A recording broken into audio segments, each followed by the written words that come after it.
નમસ્કાર, મતગણતરીના મહાકવરેજમાં આપનું સ્વાગત છે। હું છું હિમ। રાજ્યની મોટાભાગની મહાનગરપાલિકાઓ, નગરપાલિકાઓ, તાલુકા પંચાયત, જિલ્લા પંચાયતમાં ભાજપનો ભગવો જે પરિણામ આવી રહ્યા છે એ પ્રમાણે મોટાભાગની સંસ્થાઓમાં ભાજપનો ભગવો લહેરાઈ ચૂક્યો છે। ઇલેક્શન કમિશન મુજબ 84 નગરપાલિકાની 1072 બેઠક પર ભાજપનો વિજય થયો છે। ઇલેક્શન કમિશન મુજબ 84 નગરપાલિકાની 177 બેઠક પર કોંગ્રેસનો વિજય થયો છે। 34 જિલ્લા પંચાયતની 398 બેઠક પર ભાજપનો વિજય થયો છે। 34 જિલ્લા પંચાયતની 43 બેઠક પર કોંગ્રેસનો વિજય થયો છે। 260 તાલુકા પંચાયતની 1684 બેઠક પર ભાજપનો વિજય થયો છે, તો તાલુકા પંચાયતની 372 બેઠક પર કોંગ્રેસનો વિજય થયો છે। થરાદ નગરપાલિકામાં ભાજપનો ભગવો લહેરાયો। થરાદ નગરપાલિકાની 28 પૈકી 19 બેઠક પર ભાજપની જીત થઈ છે। થરાદ નગરપાલિકામાં કોંગ્રેસને ફાળે 8 બેઠક ગઈ। થરાદ નગરપાલિકામાં અપક્ષના ફાળે 1 બેઠક ગઈ છે। ધનસુરા તાલુકા પંચાયતમાં ભાજપનું શાસન। ધનસુરા તાલુકા પંચાયતની 18 પૈકી 16 બેઠક પર ભાજપની જીત થઈ છે। ધનસુરા તાલુકા પંચાયતની 2 બેઠક પર કોંગ્રેસની જીત થઈ છે। સોજિત્રા તાલુકા પંચાયતમાં ભાજપની જીત થઈ છે। તો આ લેટેસ્ટ આંકડા છે ઇલેક્શન કમિશન મુજબ, જેમાં 84 નગરપાલિકાની 1072 એવી બેઠકો જ્યાં ભારતીય જનતા પાર્ટીનો ભગવો લહેરાયો છે, જ્યારે 177 બેઠક પર કોંગ્રેસનો વિજય થયો છે। અમદાવાદની વાત કરીએ। અમદાવાદ મહાનગરપાલિકામાં જોધપુર વેજલપુરમાં ભાજપની પેનલ। અમદાવાદ મહાનગરપાલિકામાં અમરાઈવાડી ચાંદખેડામાં પણ ભાજપની પેનલ જીતી છે। નિકોલ નવાવાડદમાં ભાજપની પેનલ જીતી છે। ઈસનપુર, ગોતા, ચાંદલોડિયા, મણિનગર, સાબરમતીમાં પણ ભાજપની પેનલ જીતી છે। આમાંથી ઘણા બધા વિસ્તાર અને વોર્ડ એવા છે કે જ્યાં ભાજપના ઉમેદવારો જ્યારે ગયા હતા વિરોધ પણ થયો હતો, તેમ છતાં ભાજપની પેનલ જીતી છે। ગાંધીધામ મહાનગરપાલિકામાં વોર્ડ નંબર 13માં કોંગ્રેસની પેનલની જીત થઈ છે।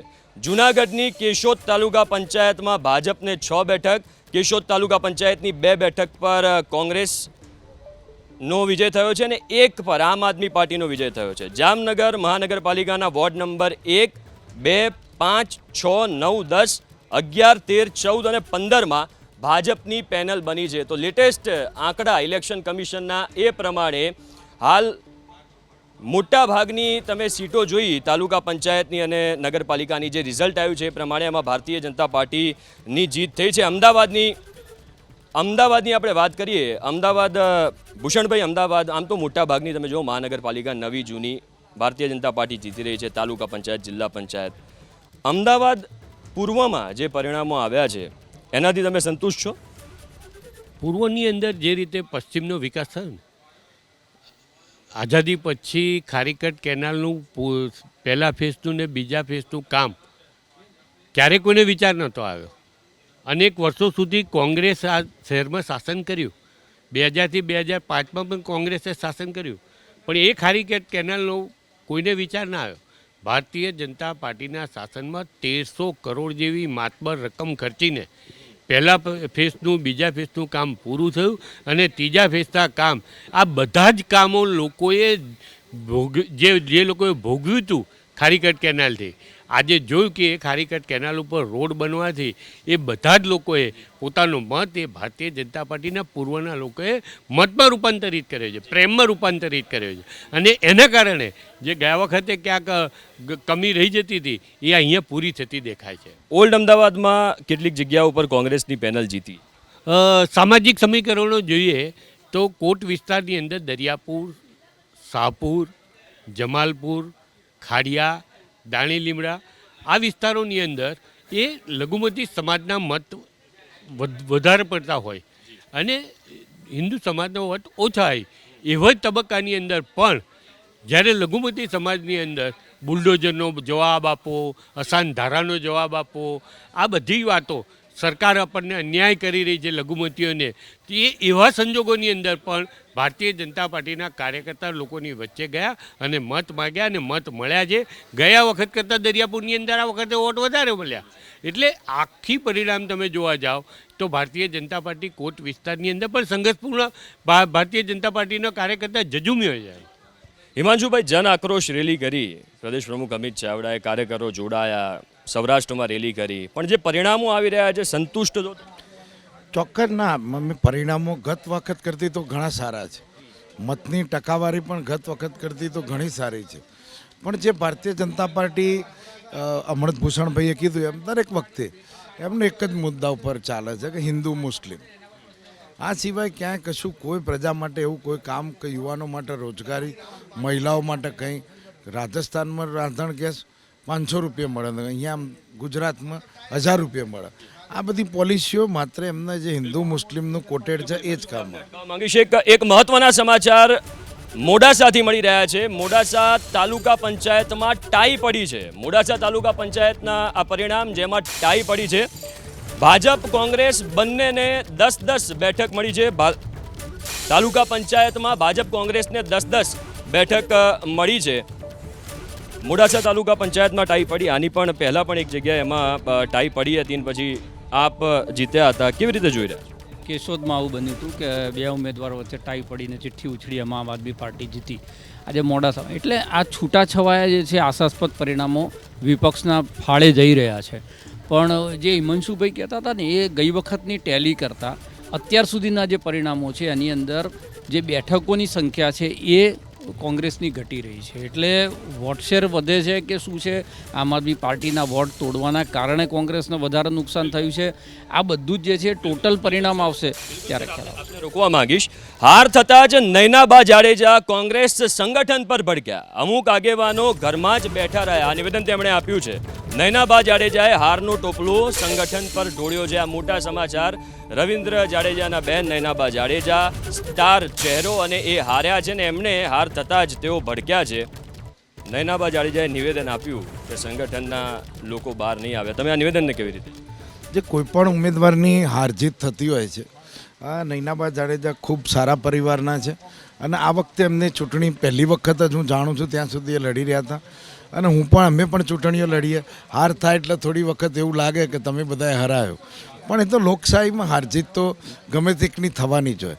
તમે ચૂંટણી લડતા પહેલાં તમારે બધું જોઈ લેવું જોઈએ કે કેમનું છે, મારા તરફી કેવું વાતાવરણ છે, હું શું કરી શકીશ, મારી કેટલી શક્તિ છે, એ પછી જ ચૂંટણીઓ લડાતી હોય. ભાજપમાંથી હારે તો આવા મોટા ભાગે આવા નિવેદનો જલ્દી કોઈ આપે? એટલે કોંગ્રેસ છે એ બોલવાની અમારે ત્યાં સ્વતંત્રતા છે. જે દિલમાં એ કહેવાય. ભાજપના કોઈના કોઈ ભડવીર નથી કે ભાજપ વિશે બોલી શકે. બધા ભક્તો જ છે, મસ્ત ગીત જ ગાશે.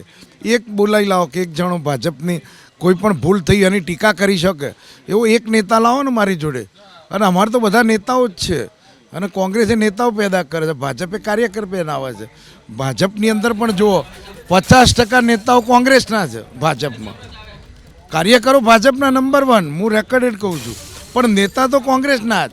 આજે ભાજપમાં કાર્યકરની જ વાત કરી. હું એ જ કહું, અમારા કાર્યકરોની ક્યાંક ભૂલ હોય પણ અમારા નેતાઓ જોરદાર. આજે ભાજપમાં બાપ થઈને રાજ કરે છે.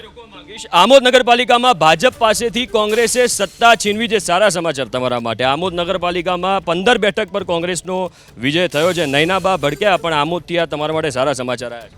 જો હું આપને પણ કહું, બધા ટીવી ચેનલો માધ્યમોને કહું, હું સત્તાધારી ભાજપને કહું અને ખાસ આ મતદારોને કહું કે વિજયની ખુશી હોવી જોઈએ અને એ વિજયની ખુશી એ પ્રજાના કલ્યાણના કામો માટે થવી જોઈએ, એ અહંકારિત ના થવી જોઈએ. અને ડેમોક્રેસીમાં હાર જીત થાય, પણ જીત્યા એટલે તમે કોઈ ગઢ નથી જીતી ગયા, કોઈ જમીન નથી લીધી, તમને પ્રજાએ સેવા કરવાનો રાઈટ આપ્યો છે. એ સેવા કરજો. કોંગ્રેસ તો લડે છે લોકશાહીમાં, ગરમીમાં, આટલા ખરાબ સંજોગોની અંદર, આટલા વિપરીત અમારા સોર્સ ઓછા છે છતાં પણ લડે છે. આપના માધ્યમથી છેલ્લી વાત કહું કે હું કોંગ્રેસનો કાર્યકર, કોંગ્રેસના આગેવાન અને ઉમેદવારને આપના માધ્યમથી હું ફરી લાખ ધન્યવાદ આપીશ કે આવડી મોટી સત્તા, પૈસા, તાકાત, પાવરની સામે આજે કોંગ્રેસનો કાર્યકર લોકશાહી માટે અડીખમ ઊભો છે અને લડે છે. મોટાભાગની મહાનગરપાલિકા, નગરપાલિકા, જિલ્લા પંચાયત, તાલુકા પંચાયત પરિણામો સામે છે, પણ ઘણી બધી જગ્યાએ પેનલો તૂટી છે. મહાનગરોમાં પણ પેનલો તૂટી છે. તમને લાગે છે જે સ્ટ્રાઇક રેટ હતો 2021નો એ જળવાઈ રહેશે?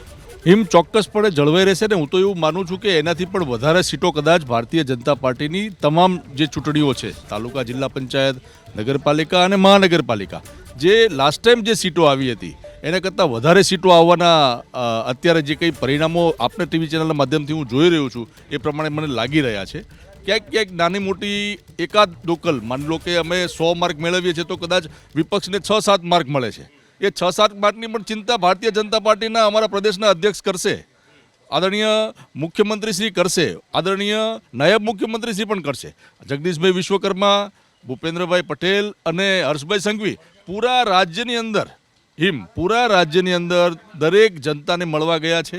એમના પ્રશ્નો ક્યાંક રહી જતા હોય તો સાંભળ્યા છે, એમના નિરાકરણો કાઢ્યા છે અને ભારતીય જનતા પાર્ટીના એક સૈનિક તરીકે પૂરા રાજ્યની અંદર પ્રચાર પ્રસાર કરીને લોકોને મળીને આજે એમના દિલ જીત્યા છે, જે આપણને આજે પરિણામ સ્વરૂપે જોવા મળી રહ્યા છે. 2021ના જે પરિણામો હતા 90% બેઠકો ઉપર 90 કરતાં વધારે ટકા બેઠકો ઉપર ભારતીય જનતા પાર્ટી હતી. અત્યારે આ 2026ના પરિણામો તમારી સ્ક્રીન ઉપર છે. અત્યાર સુધીના પરિણામો શું ફરક તમને જોવા મળી રહ્યો છે 21 ને 26ની વચ્ચે?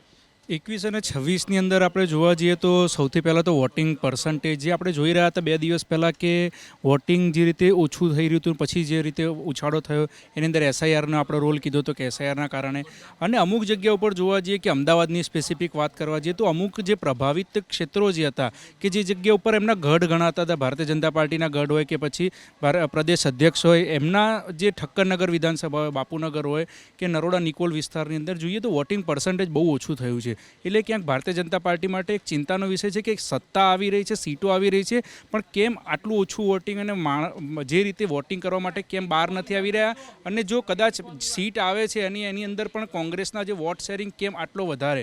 એટલે મહાનગરપાલિકામાં વોટિંગ 21 કરતાં વધારે થયું હતું ઘણી બધી મહાનગર 100% વોટિંગ વધારે થયું છે, પણ મેં તમને કીધું કે એસઆઈઆરની કામગીરીની અંતર્ગત અમુક નામો જે કાઢી નાખવામાં આવેલા છે અને જે રીતે નામ નીકળવાના કારણે અને જેનજી જનરેશન જે આ વખતે વધુ મતદાન કર્યું છે એટલે એ ભારતીય જનતા પાર્ટી તરફી મતદાન છે. સીટો પણ આવશે, પરંતુ આ વખતે જે રીતે તમે આગળ કહ્યું એમ કે પ્રદેશ અધ્યક્ષથી લઈ અને ભારતીય જનતા પાર્ટીના મોવડી મંડળને ચિંતા કરવાનો વિષય હશે કે કેમ આ વખતે વિરોધના વંટળો વધારે હતા, કેમ લોકોને પ્રજાને કેમ આક્રોશ હતો અને કયા એવા કારણો છે કે જે 2027ની આપણી જે સેમીફાઇનલ પછી ફાઇનલ રમવાની છે તો 2027માં આપણે શું વધારે કરી શકીએ? માંગીશ, વડગામ વિધાનસભા અંતર્ગતની બેઠકો ભાજપે પહેલીવાર જીતી છે. છાપી અને જલોદરા જિલ્લા પંચાયતની બેઠક પર ભાજપનો કબજો. લઘુમતી સમાજના મતદાતાઓનું મતદાન ભાજપ તરફી. જિગ્નેશ મેવાણીના ગઢમાં ભાજપે ગાબડું પાડ્યું છે. વડગામ વિધાનસભા અંતર્ગતની બેઠકો ભાજપે પહેલીવાર જીતી. આપણને બધાને ખબર છે જિગ્નેશ મેવાણી ધારાસભ્ય, એમના ગઢમાં ભાજપે ગાબડું પાડ્યું. છાપી અને જલોદરા જિલ્લા પંચાયતની બેઠક પર ભાજપનો કબજો. લઘુમતી સમાજના મતદાતાઓનું મતદાન ભાજપ તરફી જોવા મળી રહ્યું છે. જે આંકડા આવી રહ્યા છે એ પ્રમાણે આપ શું માનો છો? પર્ટિક્યુલર વડગામ વિધાનસભાને આ વિસ્તારમાં પહેલીવાર ભાજપે ગાબડું પાડ્યું. એટલે ભાજપે મહેનત કરી. જિગ્નેશ મેવાણી એક ધુઆધાર ખૂંખાર કોંગ્રેસના નેતા ખરા, પણ જમીન પર જે હકીકત છે તે હકીકત એ બાળી નહીં શક્યા. અને સોશિયલ મીડિયા પર તો જિગ્નેશભાઈની બહુ મહેનત દેખાતી હતી. ને સોશિયલ મીડિયા આખી અલગ વસ્તુ છે. સોશિયલ મીડિયા એ કંઈ વોટર્સ નથી. સોશિયલ મીડિયા જેમ ભાજપે એના ક્રાઇટેરિયામાં રાખેલું કે ભાઈ સોશિયલ મીડિયામાં જેટલા ફોલોઅર્સ વધારે હોય તો એને ટિકિટ આપવી એ પ્રકારની એક હતી. પણ સોશિયલ મીડિયા તો આખું દેશવ્યાપી કે રાજ્યવ્યાપી કે શહેરવ્યાપી હોય. પર્ટિક્યુલર મત વિસ્તાર માટે સોશિયલ મીડિયા એટલું એ નથી હોતું. એટલે એની અંદર જોવા જાવ તો ભલે આમ વધારે ફોલોઅર્સ દેખાય કે એ દેખાય, પણ સ્થળ ઉપર શું છે, જમીન ઉપર શું છે એ હકીકત જાણવી પડે. જો સુરતની વાત તો સવારની થઈ રહી છે, સુરતમાં જે પરિણામો આવ્યા, ઉત્તર ગુજરાતમાં પણ ભારતીય જનતા પાર્ટીને ઘણો ફાયદો થયો છે. ઉત્તર ગુજરાતમાં કારણ કે એક જ લોકસભાની બેઠક ગેનીબેન કોંગ્રેસની, ત્યાં પણ ભારતીય જનતા પાર્ટીને ફાયદો થયો છે.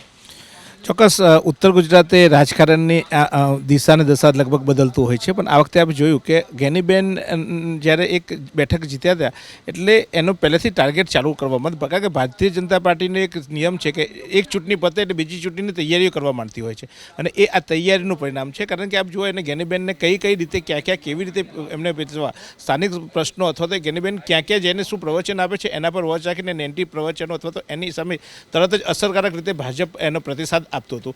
અને ત્યાં સ્થાનિક લોકોના જે પ્રશ્નો હતા એ સ્વાભાવિક છે કે જ્યારે રાજ્ય સરકાર સત્તા પર હોય અને ત્યાં એક જ સાંસદ અથવા તો એક જ નેતા નેતૃત્વ હોય તો એ પ્રશ્નોમાં ક્યાંક કચાશ રાખ્યું હોય. મોટા સમાચાર મળી રહ્યા છે. ચાંદખેડામાં કોંગ્રેસની પેનલ હારતા કોંગ્રેસમાં વિવાદ શરૂ થયો. કોંગ્રેસ પ્રવક્તાએ ટ્વીટ કરીને કોંગ્રેસ હાઈકમાન્ડ પર નિશાન સાધ્યું છે. એક વ્યક્તિની વિશેષ જીતનું પરિણામ આખી પેનલે ભોગવવું પડ્યું. હિરેન બેંકરે આ ટ્વીટ કર્યું છે. ટિકિટ વહેંચણી અને પેરાશૂટ ઉમેદવારને લઈને વિવાદ થયો હતો. પેરાશૂટ ઉમેદવાર સુબોધ કુમુદને ટિકિટ અપાતા સ્થાનિક કાર્યકરો નારાજ હતા. ટ્વીટ તમે સ્ક્રીન ઉપર જોઈ રહ્યા છો. એક વ્યક્તિ વિશેષની જીતનું પરિણામ આખી પેનલે ભોગવવું પડ્યું. હવે સુબોધ કુમુદનો પ્રચાર કોણ કરી રહ્યા હતા એ આપણને ખબર છે અને એ વ્યક્તિ વિશેષ કદાચ કોણ છે તમે વધારે કહી શકો? ચોક્કસ અમારા જવાબદાર સાથી મિત્ર પ્રવક્તા છે હિરેનભાઈ, એમની ક્યાંક વાતનું શું છે મને હજી મળ્યા નથી, પણ હમણાં અમે સાંજે મળીશું ત્યારે ચોક્કસ ચર્ચા કરી આનો પણ જવાબ આપીશું.